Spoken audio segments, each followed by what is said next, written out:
That every 3 minutes a man receives a diagnosis of prostate cancer. A man and his loved ones receive the diagnosis of prostate cancer. Every 18 minutes or so, a man dies of prostate cancer.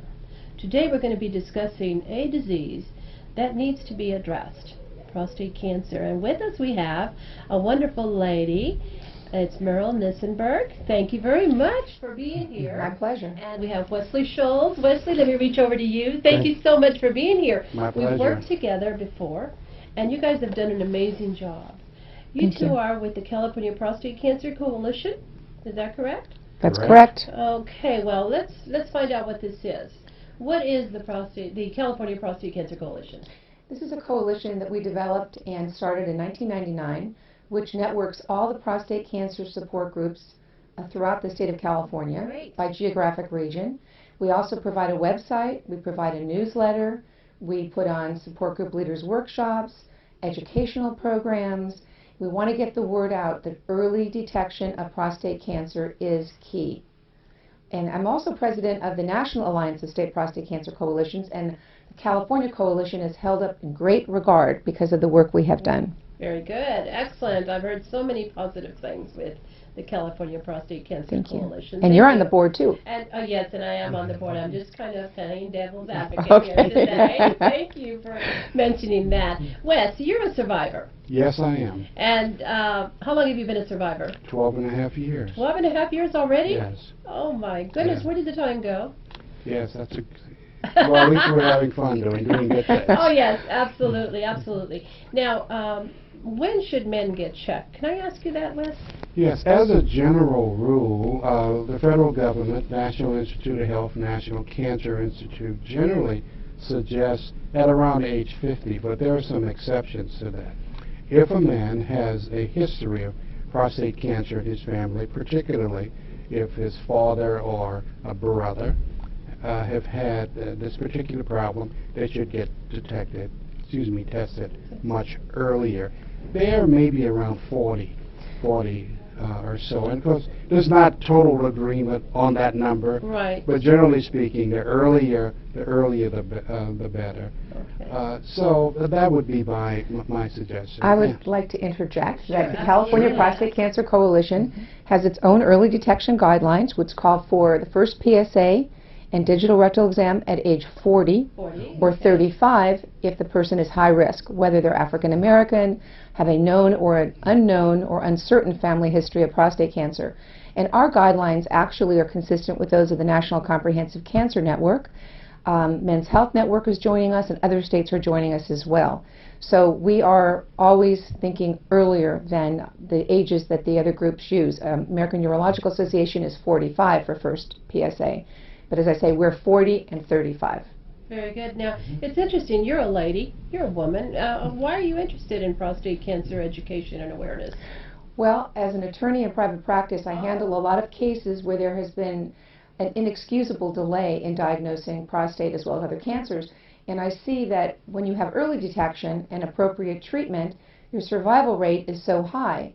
And if you allow a diagnosis to be very untimely and for no really good reason, a person can be condemned to a very poor outcome. So I feel very strongly about education of the public, the as yet undiagnosed patient, and the medical community. Great. I'm glad that we have you on board. Thank you. Thank you. Now, generally, women are advocates for their men, their head of house, so to speak, to get tested. Why is that? Why aren't the guys coming out and saying, test me, test me? What kind of test do they have to have, Wes? That's a great, the type of test they should have is there are really two. First, the digital rectal exam, and also a blood test, very simple blood test, the PSA test. And they usually are done concurrently or sequentially. The DRE is generally done in conjunction with a routine visit to your family doctor, as well as the PSA. I heard a guy one time say, well, I had my PSA done, and then a couple years later, well, that's where attorneys come in, he found out that he had prostate cancer. The PSA doesn't always show that, does it? No, it doesn't. You can have a very low PSA and still have prostate cancer.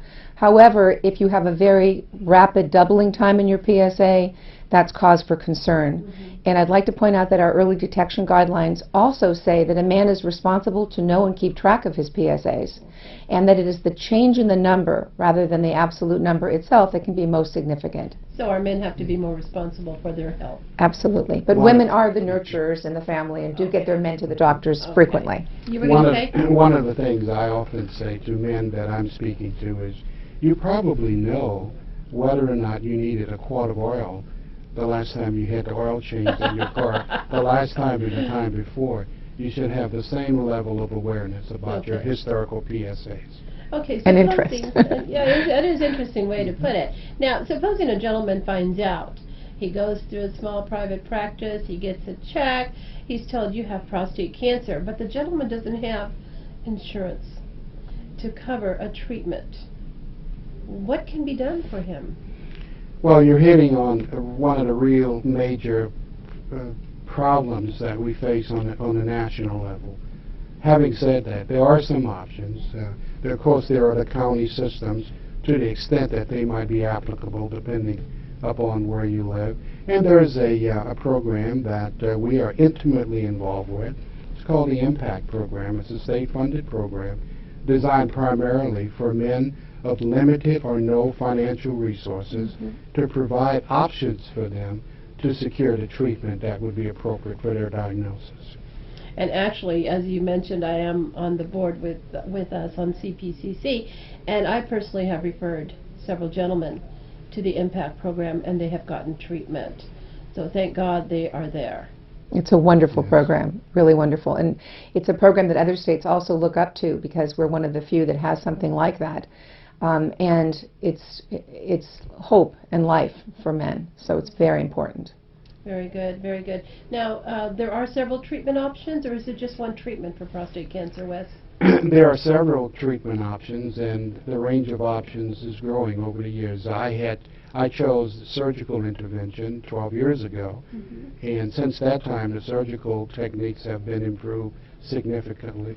There's also radiology options, and there are several of those, the traditional direct radiology beaming, and there's also the layman's term is seeding, which is a process where radioactive articles or particles The brachytherapy. Yes, Correct. Yeah. right, yes. And again, these techniques are being improved almost as we speak. So the options available to men when I faced this challenge 12 years ago are much better today. Very good. Now, I've heard gentlemen in the world that I work in my career, I've heard gentlemen say, well, I won't have treatment because I'm not going to lose my quality of life. In other words, the side effects that they think they may have to deal with. But there are different types of treatment now for side effects. Is that correct? Absolutely. The two major side effects that most men are concerned about is their ability to have sex, Right. Oftentimes impotency, and incontinence.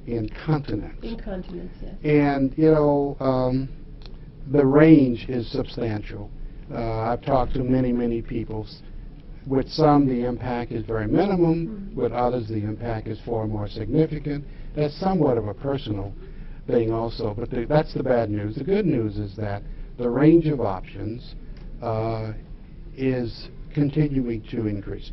There are alternatives, and those alternatives can either totally restore previous function or bring it to a point where it's acceptable. Absolutely. And it's also a function of what your level of competence, or not competence, I should say, function was prior to the treatment. Very good. And for younger men or men that had more function, they'll have a speedier recovery and resumption of fuller function in both areas. So that's very important, and it should not be a reason not to get treated, because as with most cancers, most solid tumor cancers, the earlier that you detect and treat, the greater the chance for cure.